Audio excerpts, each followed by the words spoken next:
welcome to the channel. I'm back to break down this Week 6 Thursday Night Football NFL DFS Showdown slate on Draftkings and Fanduel. Excited to get in this one. This one coming in with a 452.5 over/under. Expected to be a pretty high-scoring game and should include plenty of fireworks. Trying to give you guys the top plays to get you in the green. Before we do, if you do enjoy the content at any point in this video, if you can please leave a like on this video, subscribe to the channel, hit the notification bell. That would be greatly appreciated. And if you are getting very serious about NFL DFS, I do offer a premium package. It's linked below in the description. You get access to all the same tools I use when building my own NFL DFS lineups, projections, ownership, all of that fun stuff, power rankings, etc. You'll check that out when you click the link. Much more to offer over there. And with that being said, let's go ahead and start getting into this. So, first thing to note would be injuries, and we do have two guys listed as questionable on the Tampa Bay side right off the bat that I do believe both will play. Most likely, Tom Brady expected to definitely play here at 18-6 on DraftKings. I wouldn't worry about him missing this one. We have Chris Godwin listed as questionable, Rob Gronkowski also listed as questionable. I would say he's most likely the one that will miss here. He didn't participate in Tuesday's practice. Meanwhile, Chris Godwin and Tom Brady have both been somewhat of participants. So, right off the bat, the captain spot, I will say the guy that's making the most sense to me right away will be Jalen Hurts. I'm just going to go ahead and put it out there. This guy's involvement in the offense, his ability to run, everything checks out. And then when you factor in the fact that he's taking on this Tampa Bay Bucs team, and they're expected to play from behind in this one with a 7-point spread in favor of the Tampa Bay Buccaneers, everything is making sense here. He's going to have to throw. He's going to have to run. When I'm looking at my snap count data sheet here as far as what he accounts for in this Eagles offense's overall rushing, he does share a pretty large percent of their overall rushes. I mean, for a quarterback, he has 38.05% of his team's rushes. That's a lot of volume. He's attempted 37 pass attempts the last 2 weeks. He's also been able to get the job done on the ground with his legs. He had 2 rushing touchdowns last week. Unfortunately, wasn't able to get it done through the air, but that just goes to show even when he's not able to get it done through the air, he can get it done on the ground as well. And I just want to point out that Jalen Hurts' volume is absolutely ridiculous, and it's hard to envision being able to argue with the fact that he has the upside. Although, on the other side, we do have Tom Brady, who will throw the ball all over the field. He had tremendous time last week with 5 touchdowns on 41 attempts, 411 yards, tremendous performance, the 45-point performance that they put up last week. And I do think that he could certainly go out there and throw for big yardage again in this one. The question is whether the Buccaneers really do want to give it to him or whether they want to run it a little bit more on the ground with Leonard Fournette. And I tend to think that the Buccaneers game script is going to lead to Fournette's usage being a little bit higher in this one. We're looking at Pro Football Focus's offensive line, defensive line matchup here. The Buccaneers do have a pretty good advantage, a 64% run block advantage for Philadelphia as far as run blocking, and the Tampa Bay Buccaneers have a 45% run block advantage. So both teams do have a very advantageous matchup. The Eagles have an even better one, but I do think that Leonard Fournette's usage is a little bit more predictable, while we have seen a little bit of a share on the Eagles side as far as runs with Sanders, being one, and then Gainwell getting his fair share in the offense as well. I think that Gainwell has a little bit more of involvement than we've seen Ronald Jones Jr. have, and for that reason, my concern is a little bit higher.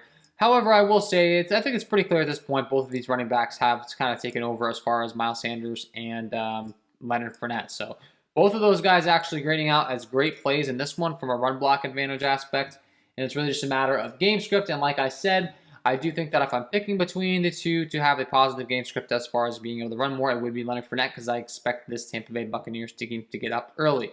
Now, how they get up early was the next question. Which pass targets are they going to be targeting? Well, we saw Rob Gronkowski's out, most likely here. So that means that the target share should increase for these 3 wide receivers in Chris Godwin, Antonio Brown, and Mike Evans. So far in the season, Mike Evans has led the pack with the 20.36% target share overall. However, it's not by much because Chris Godwin has a 19% target share and Antonio Brown has a 13.12% target share.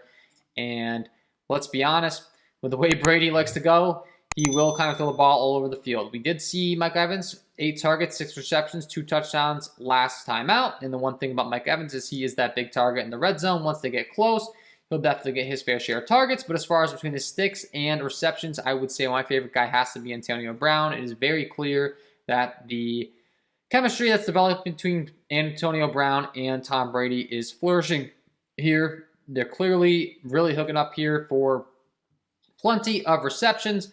On the same page, Tom Brady made many efforts to get Antonio Brown on his team and get them on the same page as well as getting along, and it's very clear that that's paying off. So Antonio Brown's a guy that I'm really wanting to be locking in on. We talked about Rob Gronkowski being out.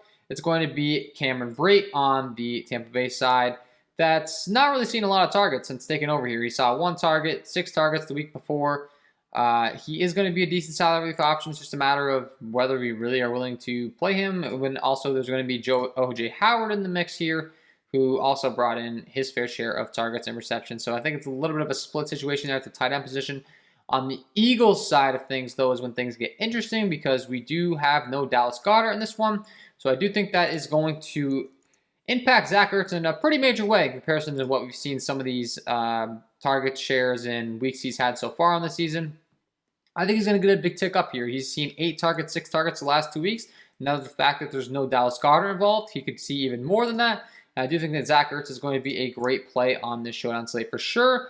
And the Eagles side, we know the ball is most likely going to Devontae Smith. As far as from an upside aspect, looking at some of my top wide receivers in the league here, in my wide receiver key stats tool, Devontae Smith is up there for yardage per game. Air yards per game, he's seeing 103.6 air yards per game, 20.7 air yards per reception on an average target distance of 13.28 yards. He's out there for 90% of snaps. Everything matches up for Devontae Smith to have a high upside game. And very similar to him, a guy that we just talked about while we're at it, Antonio Brown, does have 100.5 air yards per game. He's seen 16.25 yards per reception, 13.86 average target distance down the field. Some people may not be picking up on that. While he's out there for about 60% of the snaps, but Antonio Brown also another guy that I just talked about. I like the target share. I like the fact that he's being targeted downfield early and often. And I like the fact that Tom Brady and him are really having that chemistry. So those are the guys that were really locked in on this showdown slate. Miles Sanders, I mean, if there was ever a time for that big game, we talked about that big run block advantage for Philly. This would be the one. So if you want to go ahead and put him in your captain spot as a little bit of leverage here, maybe the game goes where the Eagles get up big and he gets to rock more and more. I wouldn't call you crazy. It's just, it seems as if he's taking a backseat in this Eagles offense, especially with Jalen Hurts running the ball so often. It's just a little bit difficult to go there. We do see Gio Bernard get his fair share of targets at times in this Tampa Bay offense, but to be honest with you, do I think that that has something to do with game script? Absolutely, because, I mean, we saw him get 9 receptions against the Rams last week. He only had 2 receptions. I think it is a little bit dependent on how the game's going. If they get behind, then things obviously will align a little bit better for Gio Bernard. If they get ahead, I think it's going to align a lot better for Fournette. And then as far as anyone else here, that I'd be looking at all my target share sheets and all of this stuff for, some of the sleeper plays. I'm not seeing anything too crazy on the showdown slate. As far as the sneakiest plays, we talked about Kenneth Gainwell. He could be possibly a sneaky play. Kez Watkins for the Eagles does see a 10% target share overall in this offense. So if you want to go to him at maybe some lower ownership than some of these other guys, he, I guess, could be a quote-unquote sneaky play here. 7 targets, 3 targets the last 2 weeks. Hasn't really been able to form any of that into a huge upside game, but overall, I'd say he's probably your best option as a quote-unquote sneaky option. And then as we're breaking down this slate, from a lineup aspect, let's go ahead and just kind of try to build one out on Draftkings and Fanduel, see the differences. Fanduel obviously is a different format. You don't have to fluctuate in your salary cap depending on the MVP, etc. So that is a big difference. And like I said, in the captain spot, I really do like Jalen Hurts. I think the game script, the problem is majority of the time the captain isn't QBs on these showdown slates, but you have to factor in that the majority of the time that's oftentimes because the QB's throwing it to these wide receivers, and if they throw it to the same wide receiver twice, he's getting 2 touchdowns, and a lot of times that can factor up to have a much higher score than the QB at times. But I think with Jalen Hurts, there's a strong possibility that he's running the touchdowns in and throwing the touchdowns. And for that reason, it just makes a lot of sense for me to be having him. Tom Brady, if you go both QBs if possible, I like him. We talked about liking Antonio Brown. We like Leonard Fournette if they get up in this game. We liked Devontae Smith as our number 1 Eagles option. Now, obviously, we're way over the salary cap. So this is where we have to start discussing some salary savers. So I would argue we're going to take Tom Brady out because we think they're going to get up in this game. It's going to be Leonard Fournette taking the bulk of the load if we are game scripting for that. Keep in mind, that's if. And then we can throw in a Jalen Reagor at 5K. That's going to stack up Jalen Hurts with Jalen Reagor and Devontae Smith, his two weapons on the outside. That leaves us 2,500. Then we can maybe throw in a Kenneth Gainwell here as well, or maybe an O.J. Howard or Ronald Jones, etc. That would be a quick little build there. If we want to go down from Devontae Smith or down from Jalen Reagor, we did talk about, the fact that Zach Ertz is going to see an increased target share here, and I do think that's the case. And I think that at 3,200, he's a very great play. I mean, I'm sure he's going to get lots of ownership, but it just doesn't get much better than that. You're getting him much cheaper than he should be with Dallas Goedert hurt in this one. I think he's an automatic play. You could even make an argument for captaining him, honestly, at this price tag. I wouldn't call you crazy whatsoever. If we go ahead and just throw Zach Ertz in our captain spot, that's 4,800. This is with plenty of salary. This might be a popular strategy, honestly. And I wouldn't, once again, I wouldn't call anyone crazy. Could definitely go double QBs with this build. We could stack them up with maybe an Antonio Brown and Devontae Smith if possible. That leaves us 4K still. So we could throw in a Bucs D or an Eagles D, and that's some of the most highest priced guys on this slate. So if you want to do that, I think Zach Ertz, the captain spot, actually is a pretty interesting way to go as well. If I'm going the Buccaneers side, it's either Fournette or Antonio Brown at that captain spot for me personally. At the top, I mean, Mike Evans does have that high target share on the red zone, so I wouldn't call you crazy if you want to go to him. Chris Godwin nursing an injury. It'd be interesting to see the updates on him. And if we find out that Chris Godwin's out, obviously that's going to lead to even more targets for these other guys. But Chris Godwin, if he's in, and he was a little bit iffy on the injury report, could also be a very contrarian way to get different, because people don't like playing guys when they're a little skeptical on injuries. He might have lower ownership than you might think. We can go ahead and captain him and get different that way. So, but overall, you got to have the game script in your head, obviously, how things are going to go, who's going to get up, who's going to get the targets, and I think that's a pretty good summary of what we're expecting. And this one on FanDuel, once again, same salary. I would be captaining Jalen Hurts if at all possible, like we discussed, and then you can pair him up with Devontae Smith. We talked about liking Antonio Brown. We like Leonard Fournette, expected to get up. That leaves us with 10K. We could even run it back with Miles Sanders on the other side. The Eagles have a really good run block advantage as well.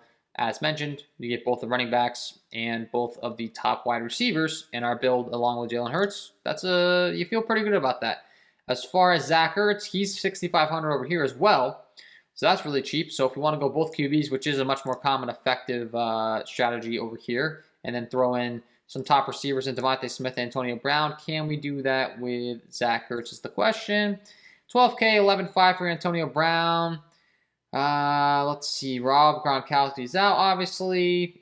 So we'd have to sacrifice something here. Probably most likely we would be dropping down from a Devontae Smith to a secondary option on this Eagles team. We could either go to a Miles Sanders or Jalen Reagor, and then we can actually fit in this build. But you get the point. I think Zach Ertz is going to be a tremendous salary relief option. That's one thing we definitely just covered there on both sites. And you should be able to fit in, whatever game script you'd really like to. We know those guys that are being targeted most on the Tampa Bay side, they're definitely going to spread it out a little bit more with Tom Brady, like we talked about.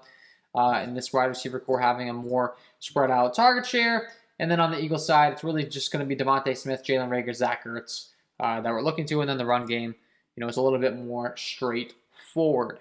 From a sneaky aspect, you could play O.J. Howard and Cameron Brate on the Buccaneers. Those would be the two guys I would say probably, are the quote-unquote sneakiest. O.J. Howard's 6K, though, on FanDuel. Would I really want to do that when I can just play Zach Ertz to get different? Yeah, and you got Cameron Brate as well. And Greg Ward at 6K, I guess, could be another guy that you could be looking to on the Eagles side. He did get a touchdown in each of the last two games, but he's only seen 2 and 1 target. But he's out there. He's getting the touchdowns. If that's the case, you definitely have to have him in there as possible sneaky play. And that is my overall breakdown for this Thursday Night Football Showdown slate. If you did enjoy the content at any point in this video, if you could please take a moment to leave a like on this video, subscribe to the channel, hit the notification bell. That would mean a lot to me. Thank you very much for watching. Wish you guys the best of luck on this Thursday Night Football Showdown slate. We will see you in the next one.